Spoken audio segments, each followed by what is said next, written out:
السلام علیکم۔ Urdu story corner channel میں خوش آمدید۔ امید ہے آپ سب خیریت سے ہوں گے۔ کہانی شروع کرنے سے پہلے آپ اپنے چینل کو سبسکرائب کریں اور بیل آئیکن نوٹیفیکیشن پر کلک کر دیں۔ یہ کہانی بے اولادی کے گندے عملیات پر بنی ایک دل دہلا دینے والی داستان ہے۔ بشیر خان لاہور کا رہائشی تھا۔ اس کے 2 بڑے بھائی تھے۔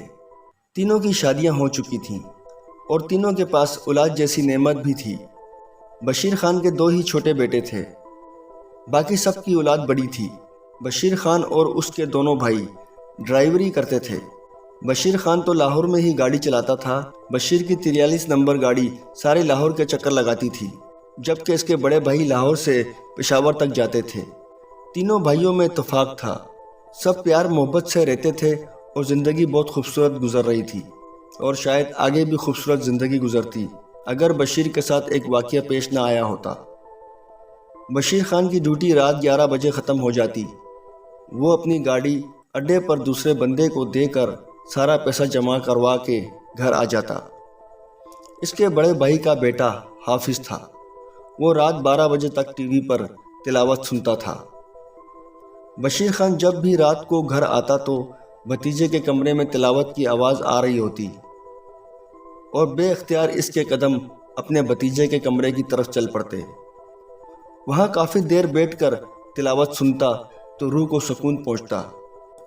اس طرح اس کے دن بھر کی تھکاوٹ اتر جاتی اور پھر وہ سونے چلا جاتا۔ منگل کا منحوس دن تھا جب رات کو بشیر نے اپنی ڈیوٹی پوری کی اور گاڑی اڈے پر کھڑی کرنے کے بعد اپنی موٹر سائیکل نکالی اور گھر کی طرف روانہ ہوا۔ 7 اپ اسٹاپ سے سیدھا شیرپاؤ پل کی طرف مڑ گیا۔ اس کے آگے بڑی آبادی کے قریب ان کا بڑا سا گھر تھا۔ اس رستے سے گزرنے کے لیے اسے روزانہ قبرستان سے گزرنا پڑتا تھا۔ قبرستان سے چند قدم دور اس کی موٹر سائیکل نے چلنے سے جواب دے دیا۔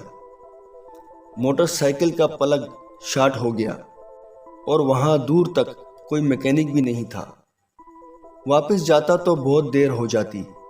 گھر کا فاصلہ تھوڑا تھا، سو بشیر نے پیدل چلنے کا سوچا اور موٹر سائیکل کو کھینچتا ہوا قبرستان سے گزرنے لگا۔ وہ یہاں سے ہمیشہ گزرتا تھا مگر اسے کبھی خوف محسوس نہیں ہوا۔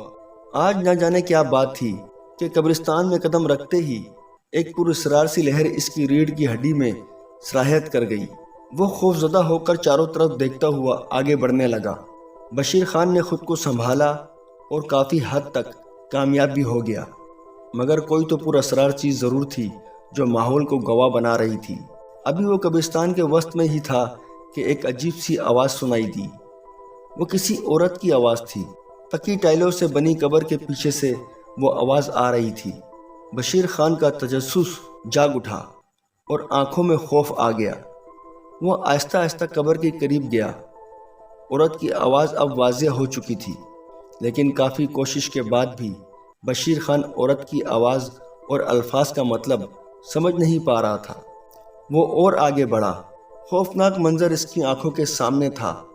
ایک نوزائیدہ بچے کی کفن میں لپٹی لاش اور کھلی قبر۔ سب سے عجیب بات یہ کہ لاش کے پاس ایک عورت بالکل ننگی تھی۔ اس نے اپنے بال پوری طرح سے کھولے ہوئے تھے اور بچے کا کفن اتار کر کچھ کر رہی تھی۔ پہلے تو بشیر نے سوچا چپ چاپ یہاں سے کھسک جاؤں، مگر اس کے ضمیر نے اجازت نہ دی۔ وہ عورت اس بچے کی لاش کی بے حرمتی کر رہی تھی۔ ایک مسلمان ہونے کے ناطے بشیر خان کا فرض بنتا تھا کہ وہ اسے روکے۔ بشیر کا پختونی خون جوش میں آیا اور یہ فیصلہ کیا خواہ یہ عورت کوئی اور مخلوق ہی کیوں نہ ہو، اسے روکنا ہوگا۔ مگر وہ پہلے دیکھنا چاہتا تھا کہ وہ عورت آخر کر کیا رہی ہے۔ وہ دبے پاؤں قبر کے بالکل پاس آ گیا۔ اس نے دیکھا کہ وہ عورت بچے کو سرما لگا رہی ہے اور عورت نے اپنی انگلی سے ایک بندیا بچے کے ماتھے پر لگائی اور پھر نامعلوم زبان میں کچھ بڑبڑانے لگی، اور پھر وہ بچے کے بالکل ساتھ بیٹھ کر بھرے پانی کے گھڑے سے اوپر پانی پھینکنے لگی۔ بشیر خان کی سمجھ میں آ گئی کہ یہ عورت کر کیا رہی ہے۔ بشیر خان نے سن رکھا تھا ایسے عمل بے اولاد عورتیں کرتی ہیں تاکہ انہیں اولاد ہو سکے۔ بشیر خان قبر کی اوٹ سے نکلا اور اس عورت کو بالوں سے پکڑ لیا اور ایک زوردار جھٹکے سے عورت کو بچے کی لاش سے ہٹایا۔ جاہل عورت، یہ کیا شیطانی کام کر رہی ہے تو؟ عورت بدحواس ہو گئی۔ بشیر خان نے ابھی تک عورت کے بال پکڑے تھے۔ مجھے چھوڑ دو، تجھے چھوڑ دوں تاکہ تو پھر یہ گندا کام کرے؟ میں تمہیں خوش کر دوں گی، تم جتنی دولت چاہتے ہو میں دوں گی۔ مگر بشیر خان نے عورت کی بات پوری ہونے سے پہلے ہی بشیر خان نے عورت کو ایک اور جھٹکا دیا۔ میں تو اب تمہیں تھانے میں ہی چھوڑوں گا۔ تھانے کا نام سن کر عورت کی آنکھوں میں خوف سما گیا۔ ایسا مت کرنا، سارے خاندان میں میری بے عزتی ہو جائے گی۔ عورت نے بشیر کے آگے ہاتھ جوڑے۔ اچھا تو پھر وعدہ کر، آئندہ کبھی ایسا گھٹیا کام نہیں کرے گی۔ کپڑے پہن اور چل میرے ساتھ، میں تجھے گھر چھوڑ کر آؤں۔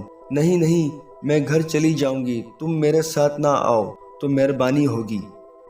نہیں، میں تیرے ساتھ تو ضرور جاؤں گا اور تیرے کسی بڑے سے بات کروں گا تاکہ تو آئندہ ایسا قدم نہ اٹھائے۔ اچانک وہ بشیر خان کے قدموں میں جھک گئی۔ بشیر خان نے سمجھا وہ اس کے پاؤں پکڑے گی اور ساتھ نہ آنے کی منت سماجت کرے گی، مگر بشیر کے تمام اندازے غلط ہو گئے۔ کہانی ابھی جاری ہے۔ کہانی کا اگلا حصہ نیکسٹ ویڈیو میں ملاحظہ فرمائیں۔